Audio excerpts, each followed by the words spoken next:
દિવાળીપુરાના કાપડના વેપારી આશિષ અગ્રવાલ સાથે કપડાના વેચાણ અંગે ઉઘરાણી કર્યાના મામલે મારામારી કરનાર 4 જેટલા ઈસમોને ફોટા પાડ્યા છે। મળતી માહિતી મુજબ ઘડિયાળ સર્કલ જવાહરનગર દિવાળીપુરા પાસે આશિષ અગ્રવાલ નામના કાપડના વેપારી રહે છે। આ વેપારી દ્વારા પરમ ચૌહાણ નામના ઈસમને કપડાં વેચાણને આપ્યા હતા, પરંતુ પરમ દ્વારા કપડાના બાકી રહેલા રોકડનું ચૂકવણું કરવામાં આવ્યું ન હતું। પોતાની બાકી રહેતી રોકડ અંગે વેપારી આશિષ અગ્રવાલ દ્વારા પરમ ચૌહાણ પાસે રૂપિયાની ઉઘરાણી કરવામાં આવી।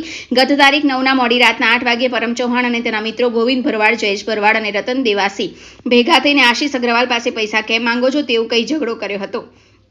વારંવાર ફોન કરીને ઉઘરાણી કેમ કરો છો તેવું કહીને પરમ ચૌહાણના સાથે રહેલા મિત્ર ગોવિંદ ભરવાડ અને જયેશ ભરવાડ આશિષ ઉપર હુમલો કર્યો હતો। આ ઘટનામાં આશિષ અગ્રવાલને ઈજા પહોંચતા તેઓએ સારવાર કરાવ્યા બાદ પોતાના ઉપર થયેલા હુમલા અંગે અકોટા પોલીસ મથકે ફરિયાદ નોંધાવી હતી। અકોટા પોલીસે ફરિયાદી આશિષ અગ્રવાલની ફરિયાદને ધ્યાનમાં લઈ ઉત્કર્ષ વિદ્યાલય પાસે 4 વ્હીલર ગાડીમાં બેઠેલા 4 ઈસમોની અટકાયત કરી આગળની કાયદેસરની કાર્યવાહી હાથ ધરી છે।